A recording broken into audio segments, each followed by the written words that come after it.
This is Daily Blast Live. We're talking about what you're talking about. Real, honest, entertaining, live. DBL starts right now. Hello and welcome to Daily Blast Live. It's Tuesday, October 22nd. I'm here with Al, Brandon, Lindsay. I'm Tori. Hi guys, good morning. Hello to you in my Adele voice. That was very good. Let's get right to it. That's what she sounded like. It did. All right. Well, the president called the impeachment inquiry against him a, quote, lynching. Trump tweeted, all Republicans must remember what they are witnessing here, a lynching. And fellow Republican Senator Lindsey Graham has agreed with the president's assessment. Take a look. I think that's pretty well accurate. This is a sham. This is a joke. I'm going to let the whole world know that if we were doing this to a Democratic president, you would be all over me right now. So yeah, this is a lynching in every sense. This is un-American. On the other hand, many Democrats and even some Republicans, actually a lot, are outraged by the comparison. Like Susan Collins, who tweeted, lynching brings back images of a terrible time in our nation's history, and the president should never have made that comparison. Lindsay, I go straight to you. And first, before we start, we haven't done a ton of Trump because we're trying to move on and discuss things that really affect you guys. But we felt in the morning meeting, and as we discussed, I'm just being 100% honest with you guys, with our diverse crew here, it would be a miss for you and for us to not discuss this. So I just wanted to be super 100% honest with the audience. Go ahead, Lindsay. So I never think you should use the word lynching unless we're actually talking about historical lynching in this country. It's loaded, charged, and inappropriate. I also think when Clarence Thomas used it in 1991, when he was getting confirmed to be Supreme Court Justice, it was inappropriate when he called that a high-profile lynching. That said, I'm just looking at the context and hoping that the president did a knee-jerk reaction tweet, because and just said the words to say how he feels. Because if you look at the history of impeachment for Trump, right, you have from 2016, before he was even in office, in December, Elizabeth Warren had already suggested, let's look into articles that could possibly impeach him. And then you have in July of 2017, 6 months after he took office, a Democratic congressman in Texas and California, two of them already introducing articles of impeachment to the House floor. So for 4 years straight, we've been trying to impeach the same man, and it's kind of like, let's just do it if we're going to do it. So I don't want to do Republican or Democrat, really. I just want to do like morally good or bad right now. And I think we can all agree that lynching, to me, was a very deliberate way to cause distraction by racial tension. And I want to just tell you a quick story of why I think he did this deliberately. In 2005, Trump was on Howard Stern, and he said, I pitched this great idea on The Apprentice, that one year a team would be all white people with blonde hair against an all African-American team. And Howard Stern said, well, wouldn't that incite kind of a racial war? And he said, yeah, but think of the ratings. And NBC obviously turned that down. But I'm talking about a type of producer and man that thinks that's a good idea. I think you don't use the word lynching in 2019, especially if you're the president, without being morally repugnant. And I just want to know what you have to say about that. For sure, I think there's context, but I think you're pretending like Trump hasn't been using charged words for the past 4 years, right? So you're saying on the one hand that you don't give him any credit because you don't think that he is fit to lead this country in many ways, but then on the other hand, you're saying that he's using this dialogue as a master plan kind of to take down everything and just this brilliant genius. I don't think he's a genius. I think he's good at spin. And I think he knew lynching would take us away from impeachment, which we're doing, and discussing the racial tension, which he loves to create in the House. I also just want to show a tweet by Michael Steele, a Republican. This is in response to Lindsey Graham. He just tweeted this. This is lynching. Trump, this is not happening to you, and it's pathetic that you act like you're such a victim, but it did happen to 147 black people in your state, Lindsey. A lynching in every sense. You should know better. Why are you guys acting like the people that are saying these like actually care or have done their research? Yeah. I don't think he cares, and I think that fundamentally separates him from you, Lindsay, you, Brandon, and you, Tori. I think you guys are conscious of the words coming out of your mouth and the impact that those words have. That's why I wouldn't say, hey, my DBL contract, I feel like a slave. Because you know what that word means and what people dealt with. But do you think he's doing this? I think he's doing this deliberately, which makes it a different type of moral repugnance. I think he's doing it, and I'm sorry, Brandon. I think he's doing it to bring his base closer to him. Like, look, we are white men in 2019, we are put upon, we are now forced to use gender pronouns, we are now forced to do things that we never thought we'd have to do, not grab women's breasts at work. This is now the world that we've inherited. And the way that he pulls his base in is being like, hey, now it's happening to us. And the story we're about to cover with white supremacists is all about white men being put upon. That's what this is. Al, answer my question. The word lynching, he put it out there, in my opinion, to go boop.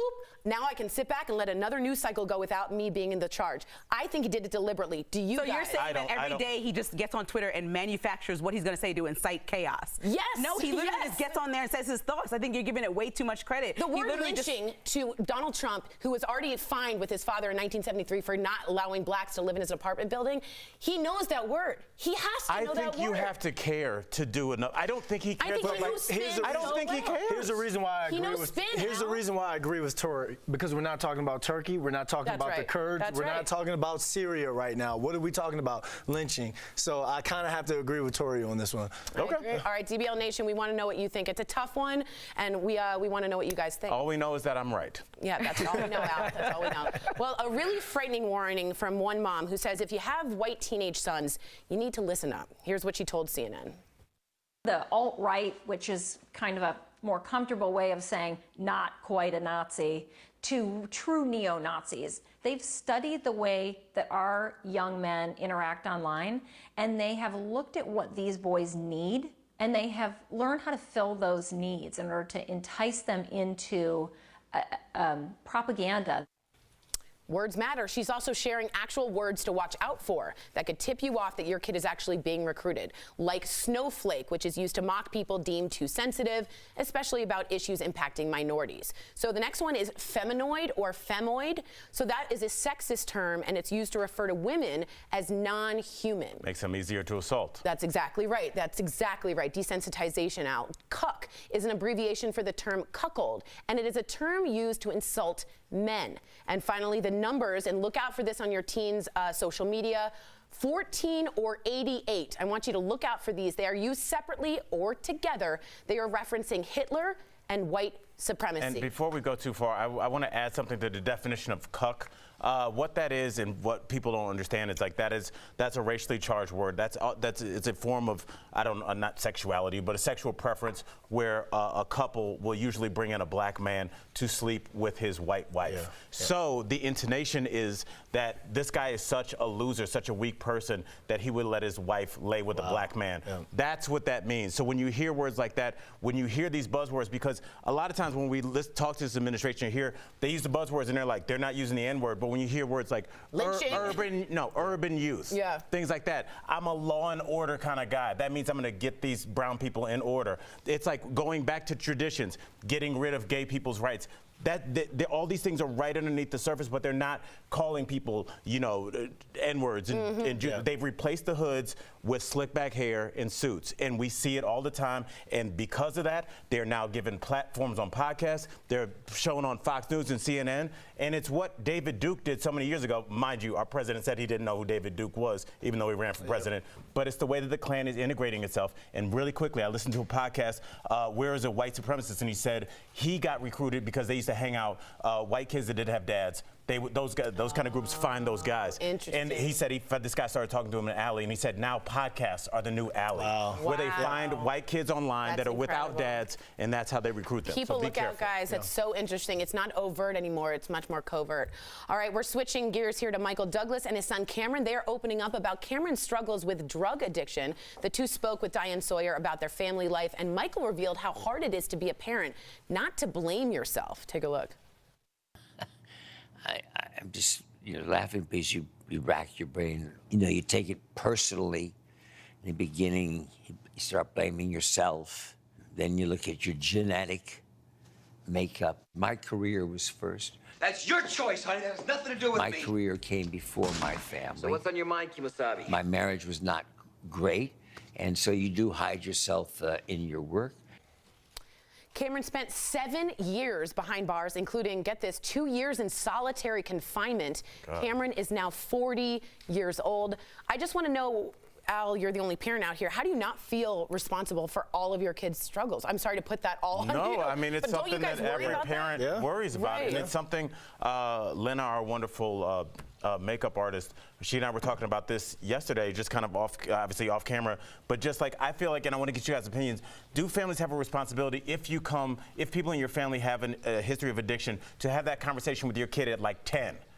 Rather than be after they've gone to college and they've already kind of immersed themselves? I think so, but still at the same time, that kid's environment and that kid's friends sometimes have a bigger influence than the actual parent. Right. So if we have this conversation, you have this conversation with me when I'm 10, and you're like, hey, you know, we have addiction in our family, you know, don't drink alcohol. When you're out at a party at 15, 16, 17, and all your friends think it's cool to go drink, I'm not even going to revert back to what you said to me at 10 years when I was 10 years old. I'm going to want to hang out and be cool with my friends. Right. So I think it's hard. You have to have that conversation, but at the same time, you have to update that conversation. I think you have to repeat the conversation all the time. What do you think, Lindsay? And he started getting involved with drugs at, like, I believe age 13. Yeah. So it just shows you that I would think 10 is too young to have that conversation, but it's, I think, better to prevent it than to deal with the outcome. And we look at them as such big celebrities. How could this happen to them? You know, you think they have the perfect life, and then you see they bleed just like we bleed. But when your father or your mother are these gigantic superstars, that's hard on the kid. I know, mean, Cameron says in the book, and your grandfather, it's hard to be perceived as someone else's son. He doesn't have a name. Right. You're Michael Douglas's son, so he's trying to find that identity,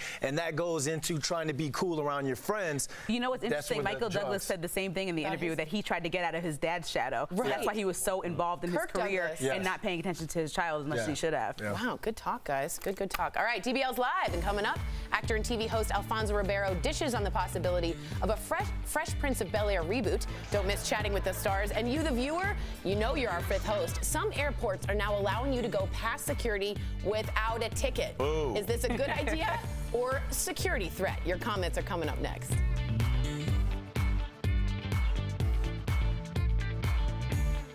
We're looking for 2:30. Hi, DBL Nation. Kelly Schubert here with the DBL Digital Team. Happy Tuesday. We are happy you're here with us today, as always. Thanks for joining us, DBL Nation. Let's go to the desk and see what's going on with our host, I think, Bert. Oh, okay, guys. Anyway, we're tracking a lot of stories today. We've got a great fifth host. I want to know what you think about that fifth host. So here's the story. You will now at Detroit International Airport, I think it's actually called Detroit Metropolitan Airport. I want to make sure I get that right. You can now... There's a pilot program happening where you can go through security and go shopping, meet friends at the gate, meet your family at the gate without having a ticket. So this is all pre-9/11, guys. Obviously, before 9/11 happened, you were able to do that. You were able to go meet your family. But here's the question. Are you comfortable with this now? It's 2019, a few years later, but I gotta admit, I'm not sure I'm comfortable with this. I may be persuaded. The host, sometimes in the morning I'll have one idea of the fifth host, and then the host will persuade me, and DBL Nation will persuade me a different way.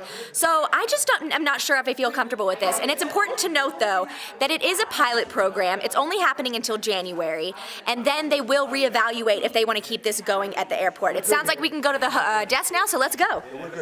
Sorry. No, you're fine. Hey, guys. Great. Did you like the Michael Douglas? Hi. Hi, guys. I like your dress. Thank you.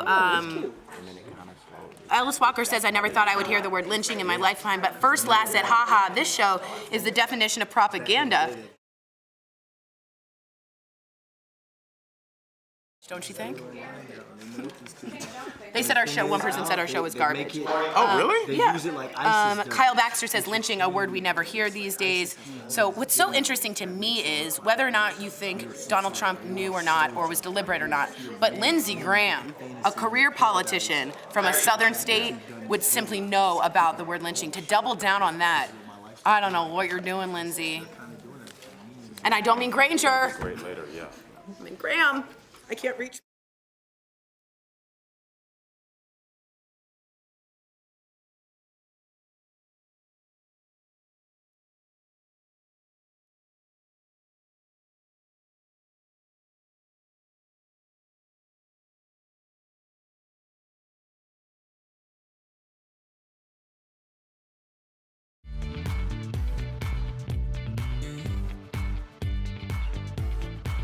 Welcome back to DBL. It's time for Fifth Host, when we talk about what you're talking about. So if you live in one of these 3 cities in the U.S., your local airport could be your actual destination. New programs in Pittsburgh, Tampa, and Detroit can get you through TSA to enjoy food courts and shops, plus more time with loved ones, all without a boarding pass. This access to terminals still requires proper identification, but some travelers fear new security threats and more traffic. So DBL Nation, are you on board with this? Ooh, I get it. Ooh, I got on it. board. Okay. Okay, thanks, Anthony. Take off, Katrina. Lindsay. Yeah. Katrina from Facebook says, I've done this to welcome my soldier home, assist my daughter to her gate, and greet my parents upon their arrival. I love it. Wow. And I gotta say, Katrina, I was about to go on a rampage about how a longer line for food and a longer line for me to get to the gate when I'm a person that gets to the airport an hour before my flight or 45 minutes sometimes is annoying. But I understand if you're welcoming soldiers and family, how that perspective feels to you. So I'll chill with my thoughts. You'll chill.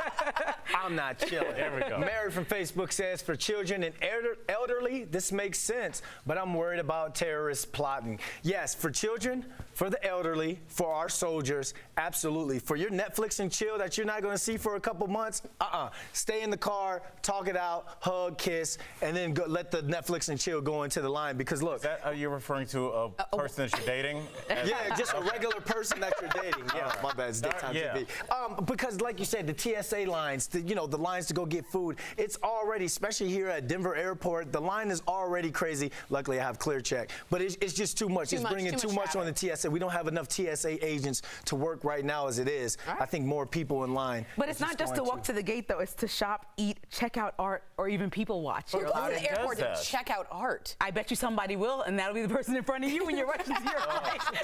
That's true. Yeah, all right. Lori from Facebook says, I think this is great. A few years ago, my husband could only walk our children ages 12 and 13 up to security. I was not comfortable leaving them to find their gate and board alone. It was the first time flying.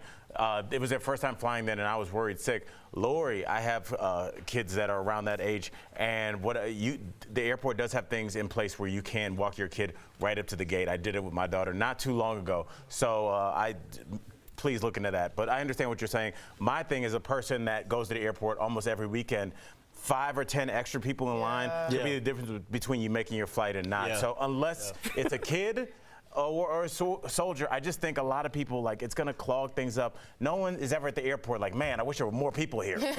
Let's just. I wish it was more crowded. But I do think someone makes a good point. Ray's Vibe said those terrorists on 9/11 all had tickets. So if you're worried about security, the main scary issue, they all had tickets. No, we're worried about security being backed up, the line being backed up. All right, well, get ready from 80s nostalgia.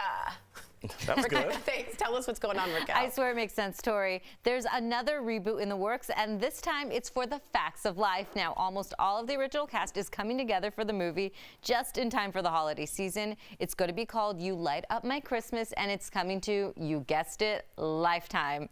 The original Facts of Life ran from 1979 to 1988, and Charlotte Rae, who played Mrs. Garrett, passed away last year, but the rest of the show's stars are on board.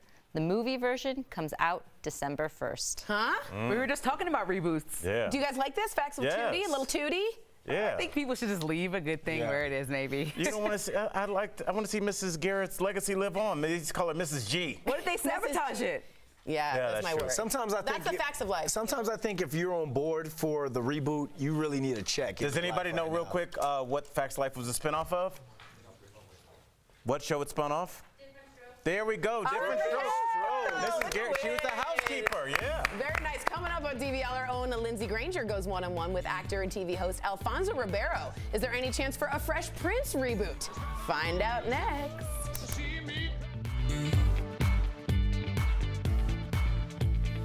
If you have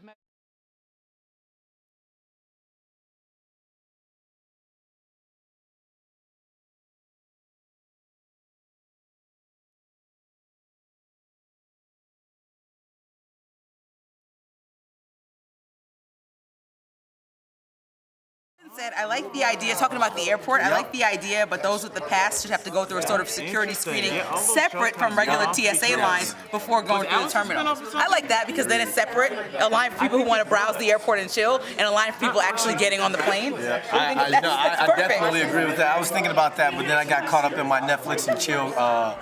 You wanted to spit that out when you got I had to. Yeah, come on, Brandon. But we got a Twitter poll up about this very subject. Should you be allowed to pass security be at the airport without a ticket.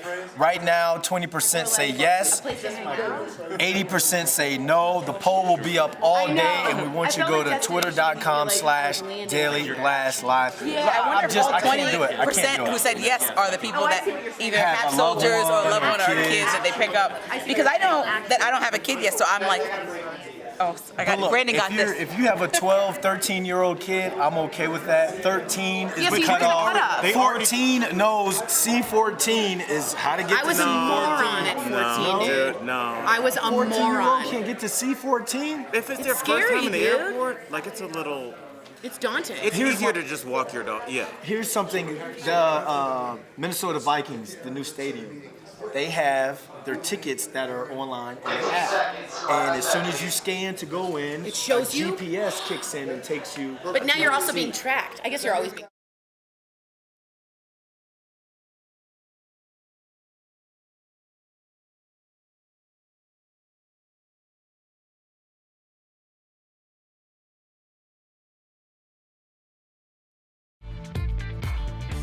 Welcome back to DBL. From Carlton on The Fresh Prince of Bel-Air to hosting America's Funniest Home Videos, Alfonso Ribeiro has been entertaining audiences for over 30 years. I sat down with the Dancing with the Stars champ to talk about his show, Catch 21, and the possibility of a Fresh Prince reboot. Take a look.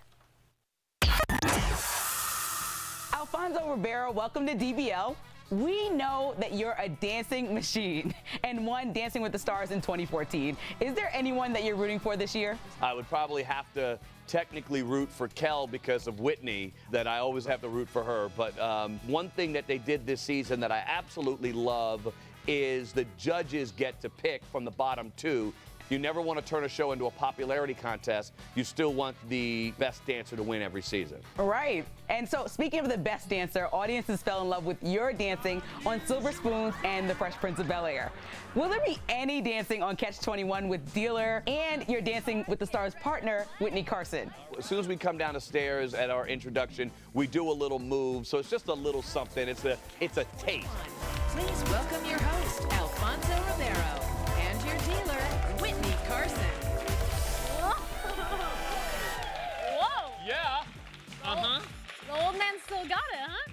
You know, we can't do any routines and stuff, but it's just a little taste of some movements and some fun to start out every show. We felt like we had to give the audience a little bit of who we are together. Oh my God, I love that. So is there going to be any Tom Jones singing? It's not unusual, maybe? Oh, there will certainly not be any of that. Yeah, no. No, you cut it off? We're done with that One thing. and done? Okay. But on this game show, it's really more of the classic game where we've got 3 players, and the goal is to get to 21 or as close as possible without going over and busting those people out. So the last one standing wins that round and gets to continue. It's really understanding the strategy of this game. I just learned how to play blackjack, and I'm pretty terrible at it. I just kind of like throw my hands up and hope for the best. So 11 is your home base. As soon as you can get to 11, then you're looking for that face card. That's the key there. You know the world misses Carlton Banks. So is there any chance that we will get a reboot of Fresh Prince of Bel-Air? Please.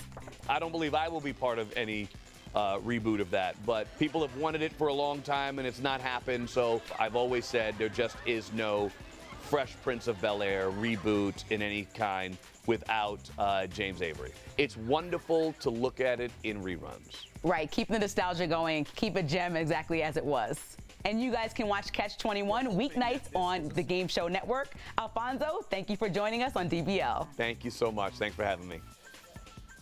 My dreams of a Fresh Prince reboot are officially crushed. We'll be right back. Promotion. Hey guys, welcome back to Beauty Blast. Today, we're talking another makeup mistake that most of you are actually doing. It is the nastiest one of all, if you ask me. Yes, my friend, it's using an old, nasty, dirty butt beauty blender. These are terrible for you. Now, they're not always terrible, so let's break it down real quick. You can use beauty blenders, friends. Now, you can use them brand new. They're great that way. Get them a little wet, they help blend out all that full coverage makeup, and it's seamless. Perfect, keep it moving. You can also use beauty blenders if you're washing them occasionally. These are great. They're a great help when you wash them because they're keeping everything sanitary. Now you can buy a liquid cleanser or you can buy the hard cleanser to actually keep these guys nice and clean, and it'll make a world of difference. But the last thing that I want to see you do, my friend, ooh, don't make Jory for the sleigh mad. The last thing that I want to see you do is put this nasty beauty blender right back in your beauty bag and just let it sit there for 2 more weeks until you put on that full coverage makeup again. Whew, you're looking at a makeup artist's nightmare at that point, my friends, because these guys are just a sponge at the end of the day. These are collecting and harvesting bacteria that can be super harmful to your skin. So you know that last time that you broke out, you know the last time that your skin felt kind of weird and it stung a little bit, you know that last time that your makeup just didn't turn out right and it had that murky little brown tint to it? It's not because your makeup's bad, it's not because you have bad skincare. You might check out the skincare videos before, and it's not because like you're just a bad person or anything. It's because you have this nasty, dirty wop beauty blender in your bag and you're not cleaning it or taking care of yourself. So with that being said, I have 2 things that might help you. Back to square one, clean your beauty blender. That is gonna be the first and only thing that you can really do to help yourself. And the second one is, you can just use disposable sponges instead, guys. Alcone wedges are a great alternative to beauty blenders, and you can throw them out and keep them moving, and they're super cheap. Now, for more beauty blasts, make sure you're checking me out at Jeray for the Slay, or comment down below for what you want to see on the next beauty blast. We'll see you guys next time.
DBL, a driver in Georgia is so lucky to be alive right now. He rear-ended a logging truck and his car was impaled.